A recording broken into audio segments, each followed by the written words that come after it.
Hey, my name's Jimmy. Welcome to Hey Worship Leader, and I have 5 things that you as a worship leader should stop doing right now.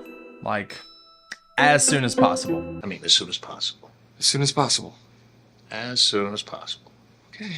Number 1, stop clicking your pedals so loudly during quiet parts of the service. We can hear that. Everyone can hear that. I mean, unless you're in a huge room. Churches I've been in, that's too loud during a prayer. Even quiet switches are, it's too loud. Stop doing that. I mean, I get it. Usually we have our in-ears in, our things are muted, we think we're quiet enough, but we're not.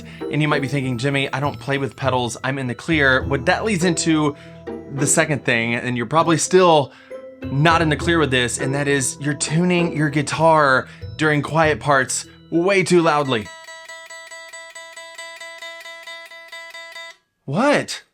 My guitar's muted. Stop it! All right, those are kind of funny, but they're real and they can be real distractions. So if you find yourself being a distraction, like tune into the room, then just stop it, like he said. Okay, number 3, worship leaders. We have to stop asking our people questions. Stop asking the congregation questions. Like, what do you want from that moment? Like when you say, hey, how's everyone feeling this morning? Are you expecting them all to feel exactly the same and to respond at the same time with the same words? I mean, the good news is that no matter how they're feeling, the worship of God transcends those feelings. And so stop asking them questions and just lead.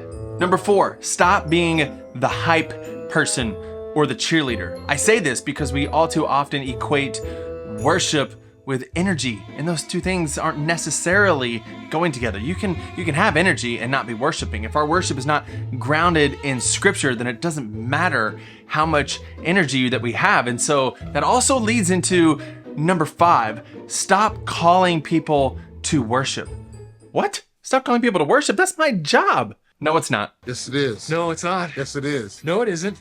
Yes, it is. No, it isn't. Now, I need to clarify. I do want you to have a call to worship. I just want you to be clear on who is calling who to worship. It's God's call for his people to worship him. It's not our job to make them worship. We literally can't make them worship. And so I do want you to have a call to worship moment, but use scripture. Don't use language that says, I want you to do this, and I want you to do this. No, God in his word says that you should worship him, and it should look like this. Use scripture to do that. Now, there's actually a lot more that should be said on this topic of what we should stop doing and what we should do instead. And I've actually put a lot of that into my brand new course called the Worship Ministry Blueprint. This course is for you. It will not only help you to think deeply about your role as a worship leader, but it'll also give you the tools you need. So if you want to take your worship ministry to the next level, click the link below, check the course out, subscribe to this channel, like this video, share it with someone who needs to stop doing these things, and I'll see you in the next video. Bye.